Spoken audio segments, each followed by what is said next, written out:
Hi there, amazing people. My name is Julia, and we also have my husband Keith helping me with the story. This story is about his mom, Carrie, who is, of course, my dear mother-in-law. Like a few of the stories here, my mother-in-law is just an overall bad person. She doesn't like me, but also doesn't like her own son. It's hard to say who Carrie actually likes except money. Let's get into Carrie and Keith's past a little. Carrie married my father-in-law, Roy, after meeting him through a mutual friend. She was working a minimum wage job while Roy was already an successful businessman. Long story short, they got married, but only Roy married for love. Carrie was only after Roy's money. Thankfully, he had got the premonition to make her sign a prenup. Carrie was a horrible wife who simply partied and spent all of Roy's money. Even after having Keith, her habits didn't change. Instead, one day, Roy found out that was neglecting Keith and spending all his money on parties and drugs. Naturally, Roy divorced Carrie, and because of her drug issue, she didn't get any custody. Roy brought up Keith on his own, and they had a good relationship. However, Carrie was always the problem for them. Keith was young, so he didn't understand what Carrie did wrong. He was desperate for her love and let Carrie use him for money.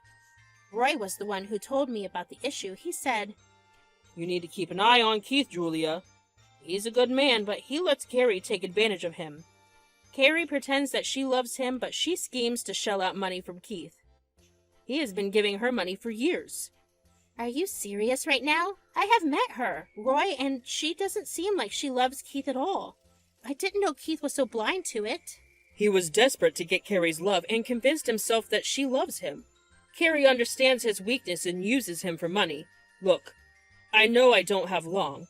I'm worried about Keith. Promise me you won't let Carrie take advantage of Keith once I am gone. "I promise, Roy. I consider it my duty to make him realize the truth about Carrie." Roy's assessment was completely on point. After he passed away, Carrie started to demand more money from Keith. She knew that he now owned Roy's business and had a lot of money. Keith was struggling with the loss of his father and held on to Carrie as the only parental figure he had right now. I tried to make him see the truth. I said, "Keith, you are being blind to Carrie's schemes. She is using you for money. She tried to use me too, but when I denied helping her, she started to hate me. You know that she spends all that money on parties and drugs, right?" I know, Julia. She's a grown woman, so I don't get to tell her how to spend her money. She is the only parent I have right now, and she loves me. I'm happy to take care of her however she needs. "You're being stupid, Keith. She might be your birth mother, but she doesn't love you at all. She pretends to because she needs your money." No matter how many times I showed him the proof, Keith would not believe me. I was getting tired of Carrie being a leech on us, and I was mad at her for playing with Keith's emotions. I was desperate to make Keith see the truth, and I finally got an unexpected opportunity. One day when Keith was coming back from work, he got into a horrible accident. He was rushed into the hospital and his condition was critical. I was a crying mess and desperately tried to contact Carrie to tell her the news. I called her and said, "Keith is in the hospital, Carrie. He had a bad accident and the doctors are saying it's bad. You need to come here right now." What the hell will I do there, Julia? I have a flight to catch tomorrow. I have a vacation coming up in my friend's city. Everything has been booked and paid for. I can't cancel everything now. Are you freaking kidding me, Carrie? Your son might be dying right now. You're just concerned about your stupid vacation? What is wrong with you? Stop yelling at me, Julia. I'm not a freaking doctor. You're there and that's enough. Why do you need me? Just keep me updated. Your flight is tomorrow, Carrie. Why can't you come to the hospital today? I need my beauty sleep, Julia. Don't be such a spoil sport. I'm going to meet a nice man there. I can't go there looking like a raccoon. Stop disturbing me and deal with this yourself. Carrie hung up on me while I was begging for her to come to the hospital. That was the day I knew we needed to get Carrie out of our lives for good. I was worried sick about Keith and all alone in the hospital. Thankfully, Keith started recovering fast and was back home in a week.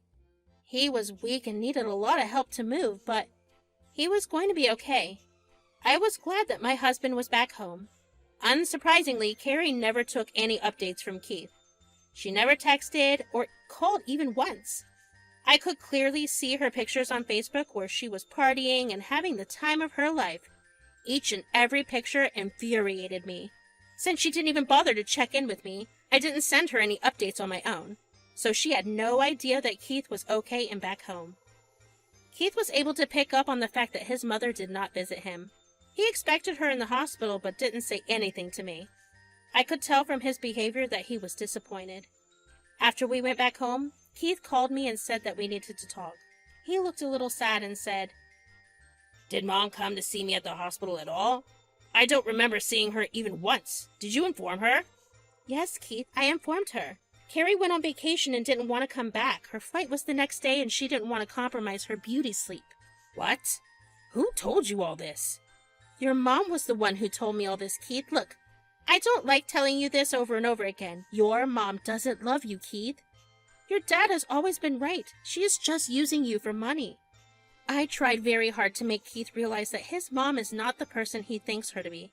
Keith was already very vulnerable from his condition and sad at the fact that Carrie went on vacation instead of coming to see him at the hospital. I could tell that it was bothering him a lot. Surprisingly, he said, "You know what, Julia? Let's find out if my mom really loves me. I have full faith in her, but you don't. Some of your points are valid, so I will say we run a test and find out the truth." "Really, Keith? You want to test your mom? What do you have in mind?" "Call her and tell her that I'm dead. Let's see if it affects her.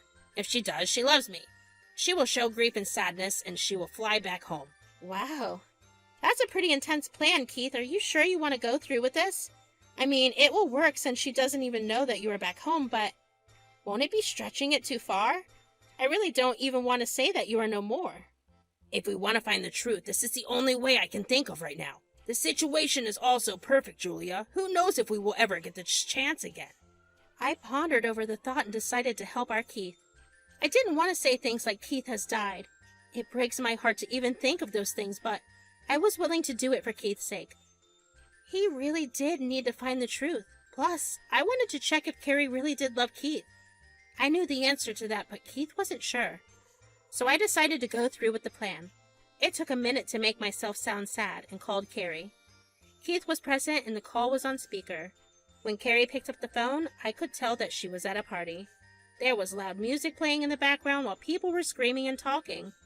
I could barely make out her hello from that noise. I said, "Where are you, Carrie? There's something important I need to tell you." "Calm down, Julia. I'm at my friend's house. We're having a big party. God, he is so awesome. He's been spoiling me with gifts and expensive tours all day. Why are you calling me and disturbing my fun?" "Carrie, I'm so sorry. Keith has passed away. It happened an hour ago. His body couldn't cope with his injuries. He's gone." "Oh, that is sad. Good thing I didn't waste my time going to the hospital. He was doomed from the start anyway. Must be a bad day for you. It is a sad accident." "That's it, Carrie? You have nothing else to say about this? This is your son we are talking about. You should be flying down here right now." "What am I supposed to do? He's already gone. It's not like I can bring him back or anything. I already paid for this vacation in full. No refunds." "How is a vacation more important than your own child, Carrie? You didn't even show up to the hospital when I informed you about Keith's condition. Now that he is gone, you won't even bother to come home and support us? You should be helping us plan the funeral or at least think about attending it." "Like I said, Julia, I'm not a doctor, so there is no way I could have helped.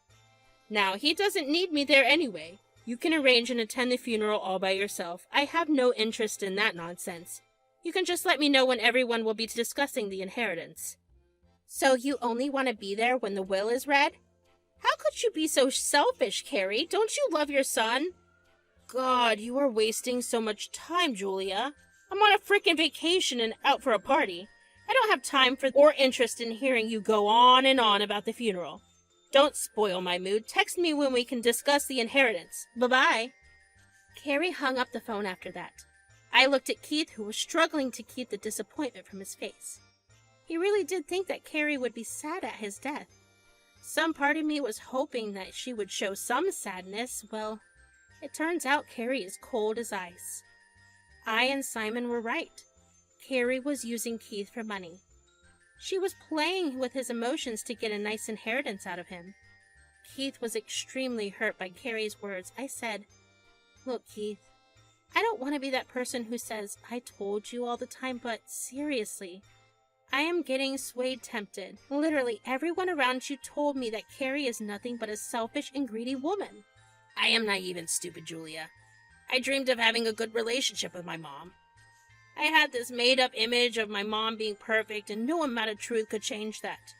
I should have listened to all of you.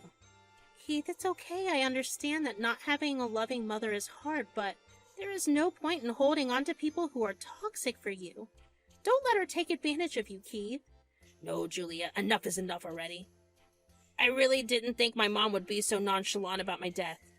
I should have known when she didn't even show up at the hospital to check on my condition. I have learned my lesson and will remember this one, but this doesn't mean I will let Mom go. I'm going to have to give her a lesson she will remember as well. I smiled at Keith and encouraged him to take action.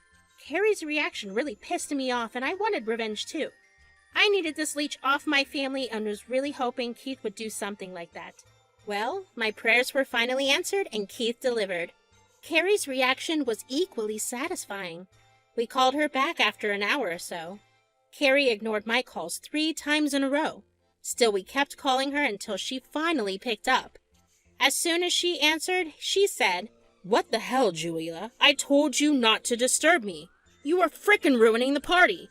I want nothing to do with Keith's funeral. I don't frickin' care. I don't want to talk about anything except my inheritance. Why is it so hard for you to understand? God, you are just as annoying and clingy as Keith was. Good to know that you find me annoying and clingy, Mom. And I'm glad you are also unconcerned about my death. I guess I deserve that for trying to be a loving son." "What? Keith? Is that you? But Julia said..." "Julia said that I had died, and you told her that you didn't care at all. The only thing you care about is the inheritance you will get from me." "Keith, it's not like that. I was in shock and wasn't thinking straight. God, I'm so happy you're okay. I was worried sick about you, Keith.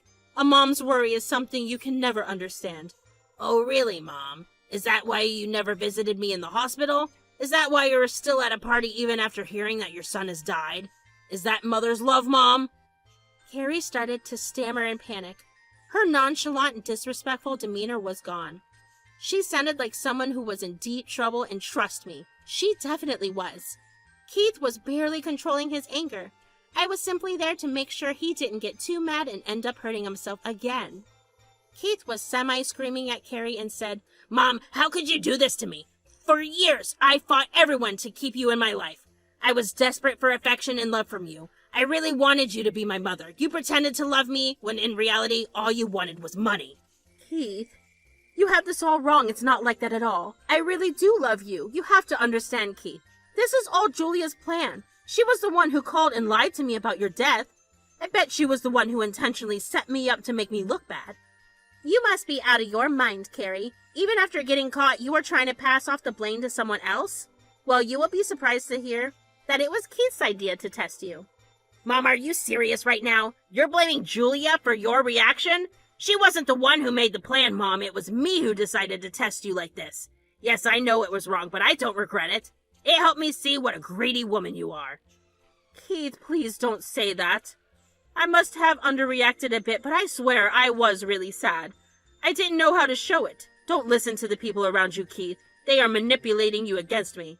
"That's enough, Mom. You always said that people around me were manipulating me. First it was Dad. Now you accused of Julia of making you look bad. The truth is, you're the bad person, Mom.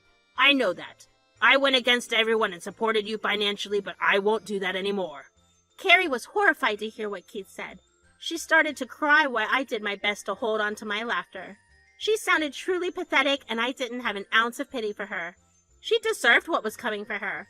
She tried her best to make Keith change his mind. He said, "Keith, I really do love you. How can I not? I'm your mother. Son, you are misunderstanding me." "Stop that nonsense, Mom. I already knew what I had to know.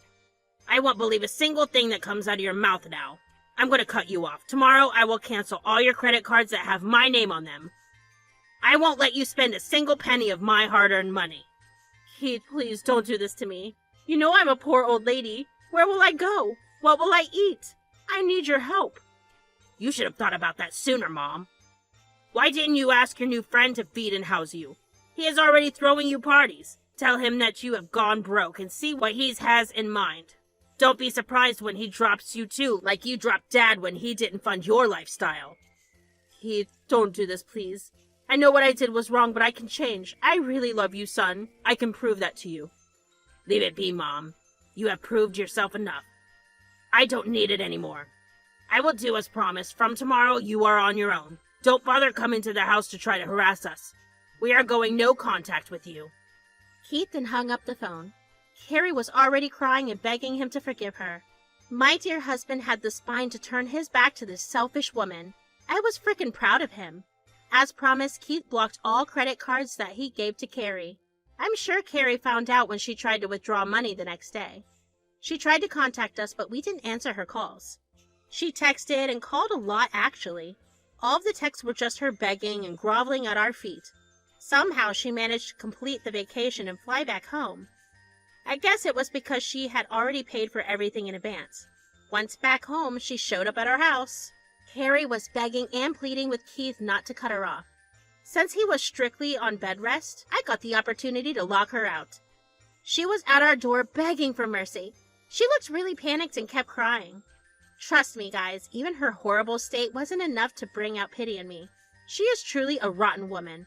I told her to get off our property before I called the police. Just as she was about to scream at me, I reminded her that she no longer had money to pay for a lawyer. I guess I put some sense into her head. She left after that and we found some peace. Nothing much happened after that day. Keith was a bit upset during this entire incident and needed consolation.